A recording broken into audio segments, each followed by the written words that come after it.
Bismillahirrahmanirrahim. Alhamdulillahi rabbil alamin.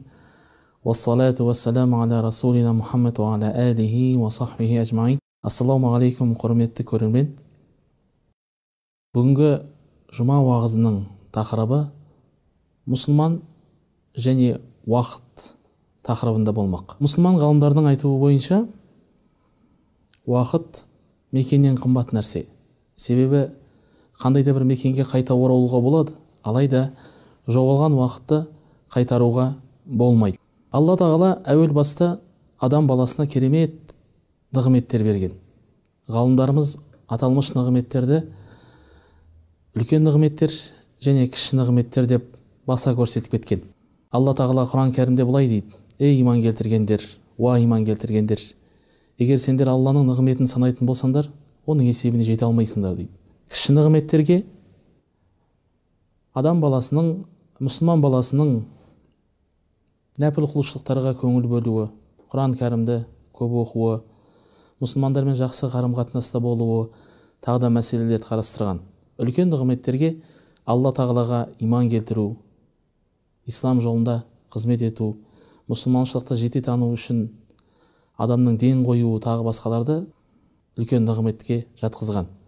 Ғалымдарымыз кейбірі нығметтердің ішінде де үлкен нығметтер болатындығын айтып өткен. Сол үлкен нығметтердің қатарына уақытты жатқызған.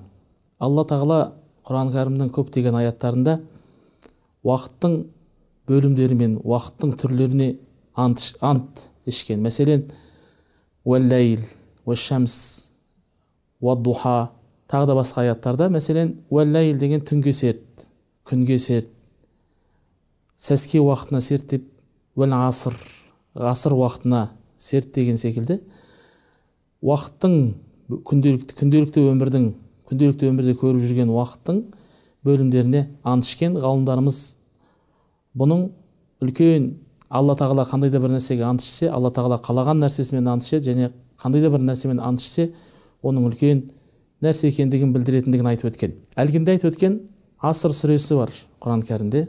Аср деген сөз ғасыр, уақыт, дәуір деген мағыналарды білдіреді. Аталмыш аяттың тәфсірінде Фахруддин Рази деген үлкен ғалымымыз былай дейді: егер дейді қандай да бір адам күпірлікте бірнеше жылын өткізсе, кейін иман келтіріп Алланың рахымына іліксе, Алланың рахымына іліккен кісі жәннатқа кірген кезде әлгі өмірінің соңғы сәтінің қаншалықты құнды екендігін білетіндігін баса айтып өткен.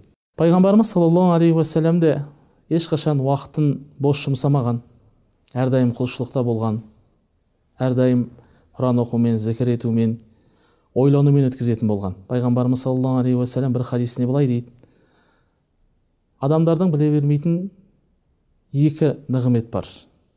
Адамдар қадірін біле бермейтін екі нығмет бар. Олар бос уақыт және денсаулық деп айтқан.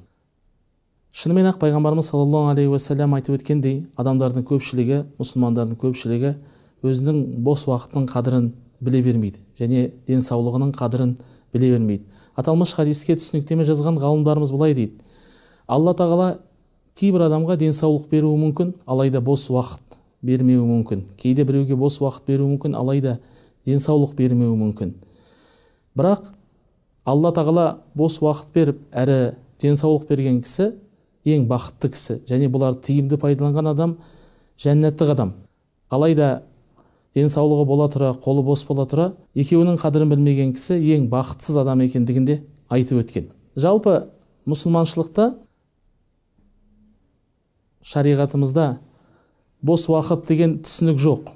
Мәселен, өзге дін өкілдерінде сенбі күні, жексенбі күндері деген секілді демалыс уақыты болатұғын болса, мұсылмандарда жұма күні діни мейрам күні болып саналады. Соның өзінде, жұма күнінің өзінде мұсылмандарда демалыс уақыты болмайды. Себебі Алла тағала Құран кәрімде былай дейді: ей иман келтіргендер, намазға шақырылған сәтте саудаларын тоқтатып, Алланы еске алуға асығыңдар дейді. Дәл осы аяттың аяғында Алла тағала былай дейді: ей иман келтіргендер, жұма намазының фарызын өтеп болған соң, жер бетіне жайылып, Алланың кеңшілігінен рызықтарыңды іздеңдер деп айтады. Бұның өзі жұма намазы фарыз өтілгеннен кейін де адам баласы, мұсылман баласының бос уақытының болмайтындығы, Алла тағаланың кеңшілігінен рыздық іздеп Алланы көп зікір етумен айналысатындығы айтылған. Біздің атақты Амир ибн Абдықайс деген үлкен ғалымымыз болған табиғи, оған бір кісі келіп былай деген екен: кел екеуміз сөйлесейік деп. Сонда әлгі ғалымымыз: сен күнді тоқтат, мен сенімен содан кейін сөйлесейін деп айтқан екен. Әйгілі табиғин Хасан Басри, Алла ол кісіге разы болсын, былай дейді: ей адам баласы, сен негізі күндерден тұрасың. Әрбір күнің өткен сайын сенен бір бөлшегің кеміп отырады дейді. Басқа да ғалымдарымыздан мысал келтіретін болса, Ханафи мазхабының үлкен имамдарының бірі Абу Юсуф жайында бір уақиға бар. Оның шәкірті Ибрахим ибн Жаррах, имам Абу Юсуф қатты ауырып жатыр деген соң көңілін сұрауға кіріп шығады үйіне. Көңілін сұрауға үйіне келеді. Абу Юсуфтың төсек тартып жатқандығын көреді.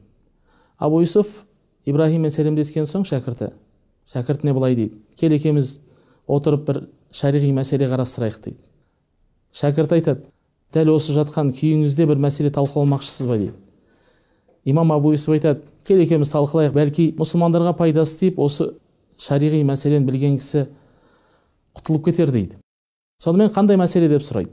Ол шәкіртіне қарап былай дейді: қажылықта шайтанға тас лақтырған кезде көліктің үстінде абзал ма, жоқ әлде жаяу келе жатқанда абзал ма деп сұрайды. Шәкірт айтады: мен айттым дейді, жаяу жүріп келе жатқанда деп айттым дейді. Абу Юсуф маған қарап айтты дейді: қателестің деп айтты дейді. Мен айттым: онда көліктің үстіне деп айттым. Абу Юсуф тағы маған қарап: тағы қателестің деп айтты. Мен айттым дейді: алла саған разы болсын, онда қалай болмақ деп сұрадым. Ол кісі айтты дейді: егер шайтанға тас лақтыруға дұға етуге мүмкіндік болатын болса адамдарға, тоқтап, онда жаяу жүріп шайтанға тас лақтырған артық деп айтты. Ал егер көліктің үстіне тоқтамайтындай, дұға жасауға мүмкіндік болмайтындай болса, онда шайтанға көліктің үстінде тас лақтырған артық деп айтты. Мен солайша ұстазыммен қоштасып есіктің ауласына шыққанымда артымдағы әйелдердің шулап жылағандығын естідім. Мен сол сәтте имам Абу Юсуфтың дүниеден өткендігін білдім. Бұл да біздің ғалымдарымыздың уақытқа деген ыждахаттылығын, уақытқа деген үлкен мән бергендігін көрсетеді. Имам Абу Ханифаның келесі бір шәкірті имам Мұхаммед рахимахулла, алла тағала ол кісінің рахымына бөлесін, өте аз ұйықтайды екен. Аз ұйықтағандығы соншалықты кітап оқи береді екен. Кітап оқыған кезде, кітап оқудан шаршаған сәтте басында тұратын әртүрлі кітаптарды оқи береді екен. Яғни бір кітаптан жалықса, екінші бір кітапқа өте беретін болған. Мұсылманшылықта біздің ғалымдарымыз уақытын өте тиімді пайдаланған. Мәселен, біздің Хаммад ибн Салама деген басқа бір ғалымымыз айтады. Ол кісіні шәкірт айтады: егер Хаммад ибн Салама ертең дүниеден өтеді десе, оның ертеңге істейтін амал толтыратын бос уақыты жоқ деп айта алар едім дейді. Басқа бір шәкірті былай дейді: оның ешқашан бос отырғандығын біз көрген емеспіз. Я хадис айтып отыратын, немесе Құран кәрім оқып отыратын, немесе зікірде отыратын, немесе намаз оқитын дейтін. Демек, мұсылман кісі, мұсылманшылықты терең түсінген кісі уақытты бағалай білуі тиіс. Уақытының әрбір сәтін тиімді пайдалануы қажет. Мәселен, көп адамдар уақытты тиімді пайдаланудың жолын білмейді. Мәселен, өзінің бос уақыттың қадірін білмейді. Бос уақытын болмашы нәрселерге жұмсайды.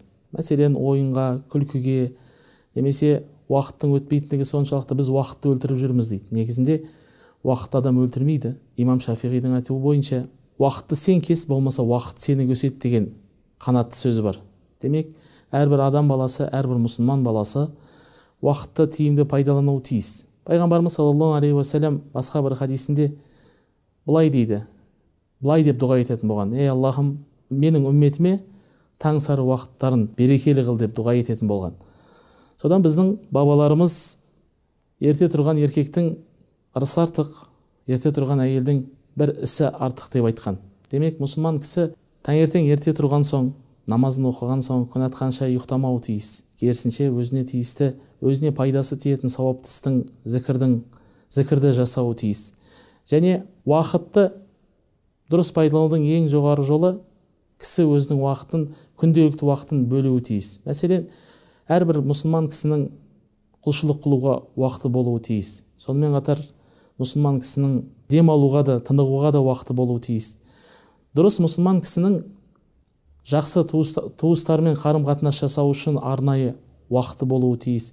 Өзінің отбасының жағдайы үшін уақыт болуы тиіс. Себебі бұл аталып өткендердің барлығы адамдармен арадағы қарым-қатынасты түзеуге себепші болады. Мәселен, уақытты еңбектенуге бөлу қажет, себебі ол табыстың көзі. Рыздықты дұрыс табуының ең басты қайнар көзі болып табылады. Біреулер әртүрлі нәрсені қызғанады. Ғалымдар уақытқа өте үлкен қызғанышпен қарайтын болған. Мәселен, біздің Халил ибн Ахмед деген үлкен ғалымымыз былай дейді: менің ең қатты босқа кетті деп өкінетін, қайғыратын, қайырымы жоқ деп есептейтін уақытым ол менің тамақ жейтін уақыттарым деп айтатын болған. Басқа бір ғалымымыз, қараңыз, уақытқа деген соншалықты ұқыптылықтарына мән берсеңіз, кейбір ғалымдарымыз былай дейді: мен салыстырып көрдім сұйық тамақ ішу мен қатты қою тамақ ішудің айырмасын, арасын есептеп көрдім. Сонымен сұйық тамақты жеуді артық көрдім, себебі қою тамақты шайнау үшін, оны жұту үшін біраз уақыт кетеді екен. Санасам, сол уақыт ішінде 50 аят оқуға болады екен деп айтқан ғалымдарымыз да бар. Кейбір ғалымдарымыз тіпті жұмыс істеп отқан кезде де басқа біреуді жалға алып, оған кітап оқытуды, кітап оқып отыруды тапсыратын болған. Яғни өмірдің әрбір сәтін тиімді пайдалануға күш салған. Қазіргі заманда, біздің заманымызда көпшілік адамдан сұрасаң, бір істі жасау үшін сұрасаң, ол айтады: құлшылық жаса, немесе зікірмен айналыс, Құран оқы деп айтатын болса, менің уақытым жоқ, қолым тимейді деген желеуді айтады. Негізінде уақыт жоқ емес, уақыт бар, оны тиімді пайдаланамай жатқан адамдар бар. Себебі, мысалы, жай ғана күнделікті ғаламторда отырған кезде пайдасыз мағлұматтарды оқуға уақытымыз бар, немесе пайдасы жоқ үнді телесериалдарын, киноларын көруге уақытымыз бар, алайда өзіміздің отбасымыздағы бала-шағамызға бөлетін уақытымыз жоқ. Мәселен, тіпті үлкен қалаларда кептелісте тұрғанның өзінде мұсылман баласы қолына тәспісін алып зікір айтуына болады, немесе жаттаған Құранын қайталауына болады. Қорыта келіп айтқанда, уақыт мұсылман баласының ең үлкен капиталы болып есептеледі. Капиталын дұрыс есептеген адам пайдаға кедермек. Мұсылман саудагер секілді өмірінің әрбір сәтін пайдалы және сауапты сәтті өткізуге тырысуы қажет. Алла тағала баршамызға уақытты тиімді пайдалануды нәсіп етсін. Уақытты тиімді пайдаланып, Алланың рахымына іліккен жәннаттық құл болуымызды нәсіп етсін. Еліміз аман, жұртымыз тыныш болсын.